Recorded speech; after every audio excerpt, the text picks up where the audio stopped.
न्यूनतम पेंशन बढ़ाने को लेकर पेंशनरों ने किया प्रदर्शन। रक्षा मंत्री से मिले ईपीएफ पेंशनर, पेंशन बढ़ाने के प्रस्ताव को स्वीकृत कराने का किया।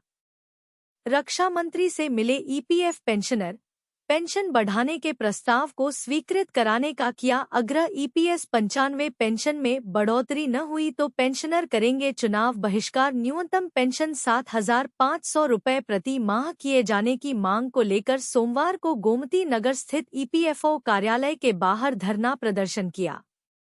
इससे पहले सुबह ईपीएस 95 राष्ट्रीय संघर्ष समिति के एक प्रतिनिधिमंडल ने रक्षा मंत्री राजनाथ सिंह से मिलकर मंत्रिमंडल की अंतिम बैठक में पेंशन बढ़ोतरी का प्रस्ताव स्वीकृत कराने का आग्रह किया। ईपीएफओ कार्यालय पर प्रदर्शन के दौरान राष्ट्रीय उपाध्यक्ष केएस तिवारी व राष्ट्रीय सचिव राजीव भटनागर ने कहा कि पेंशन बढ़ाने का प्रस्ताव तैयार है, लेकिन श्रम मंत्री द्वारा अनुमोदन न किए जाने से यह मामला अधर में लटका है। उन्होंने चुनाव आचार संहिता लगने से पहले इसे घोषित किए जाने की मांग की।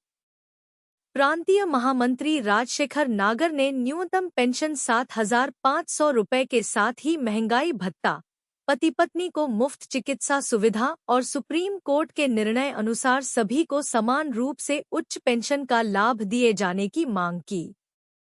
प्रदर्शन में रोडवेज, आवश्यक वस्तु निगम, Uptron, PCF, HL, FCI, agro, चीनी निगम, आईटीआई के पेंशनर शामिल रहे।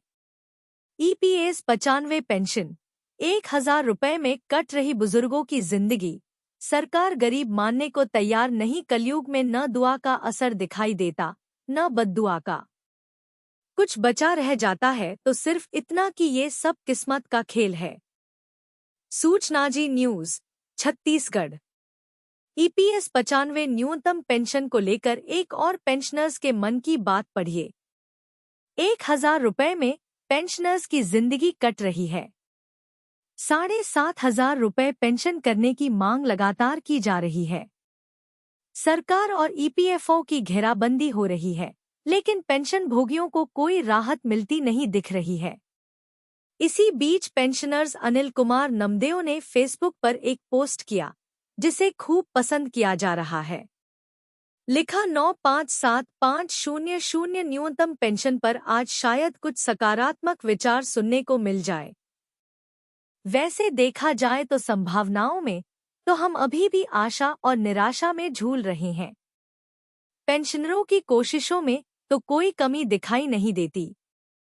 बस सरकार की इच्छा शक्ति पर सब कुछ निर्भर है। गरीबों की सरकार है। पता नहीं सरकार ईपीएस 95 के उन लोगों को कब गरीब मानने को तैयार होगी जिन्हें दो बुजुर्गों के जीवन यापन के लिए महज रुपए 1,000 के नीचे से लेकर 2,500 की पेंशन मिलने को पर्याप्त समझे बैठी है। उससे से बेहतर वो योजनाएं हैं जिन्हें बिना किसी योगदान के बुजुर्गवार लोगों को कहीं 1,000 तो कहीं 3,000 तक देकर दरियादिली दिखाई गई है।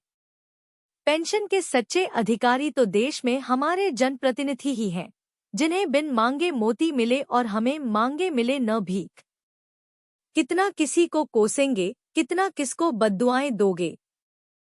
कलयुग में न दुआ का असर दिखाई देता, न बद्दुआ का। कुछ बचा रह जाता है तो सिर्फ इतना कि ये सब किस्मत का खेल है।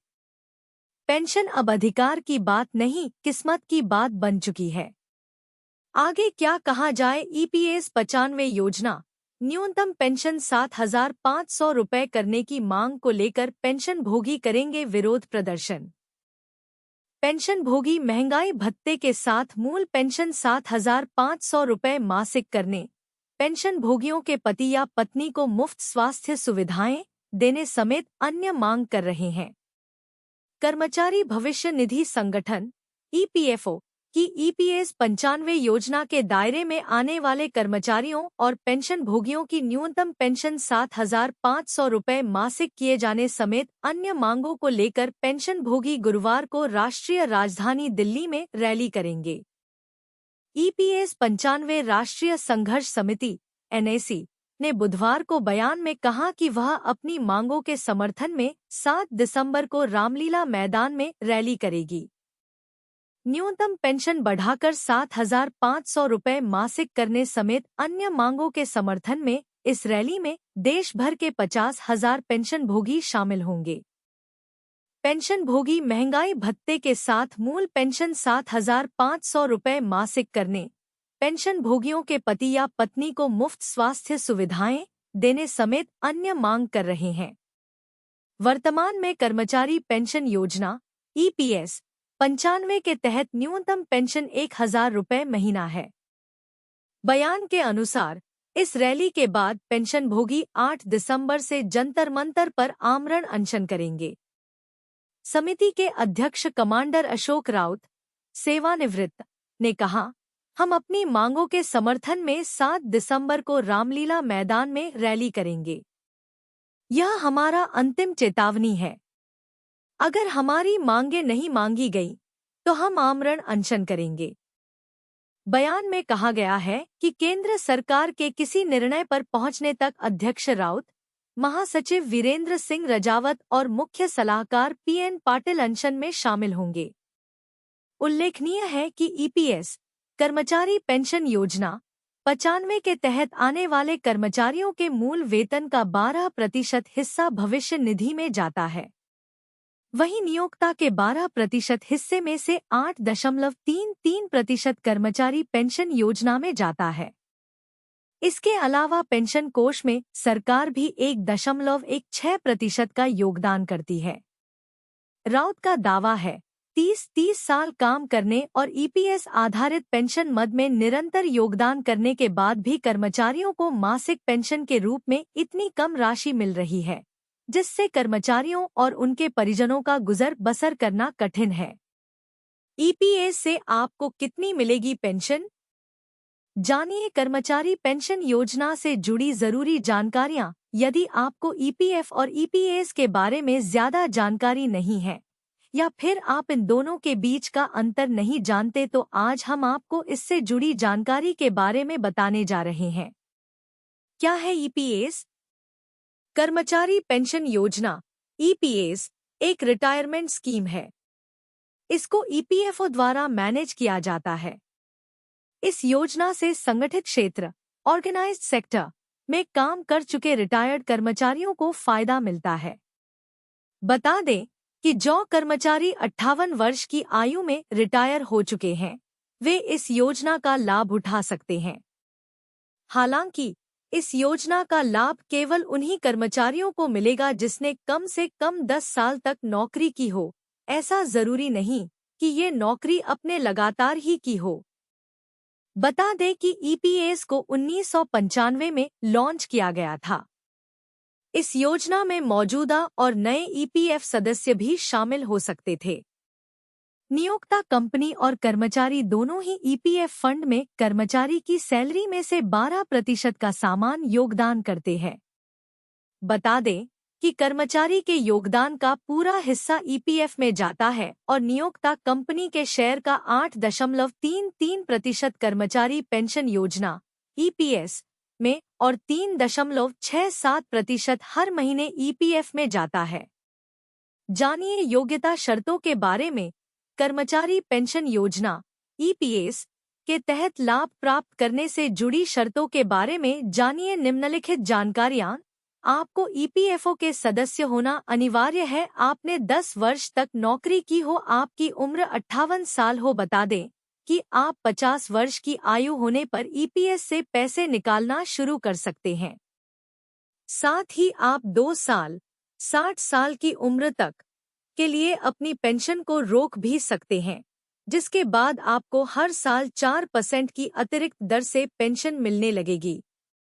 जानिए EPS के तहत कैसे करें पेंशन को कैलकुलेट। सदस्य अपनी की मासिक पेंशन राशि की कैलकुलेशन नीचे दिए गए फॉर्मूला के अनुसार कर सकते हैं। कर्मचारी का मासिक वेतन पेंशन योग्य वेतन x पेंशन योग्य सेवा 70 EPS पेंशन योजनाओं के प्रकार। इस योजना के तहत विभिन्न प्रकार की पेंशन योजनाएं हैं। नीचे दी गई पेंशन के प्रकारों से EPF ग्राहक के परिवार के सदस्य को आय प्रदान की सुविधा मिलती है। 1. विधवा पेंशन EPS विडो पेंशन, विधवा पेंशन या वृद्धा पेंशन ईपीएस विडो पेंशन योग्य सदस्य की विधवा स्त्री के लिए प्रदान की जाती है। बता दें कि विधवा की मृत्यु या उसके पुनर्विवाह तक इस पेंशन से मिलने वाली राशि का लाभ ले सकती हैं। मासिक वृद्धा पेंशन राशि ईपीएस 1995 की टेबल पर निर्भर करती है। बता दें कि न्यूनतम पेंशन राशि बढ़ाकर 1000 रु कर दी गई है। साथ ही मासिक पेंशन योग्य सैलरी को 15,000 रु तक बढ़ा दिया गया है। 2.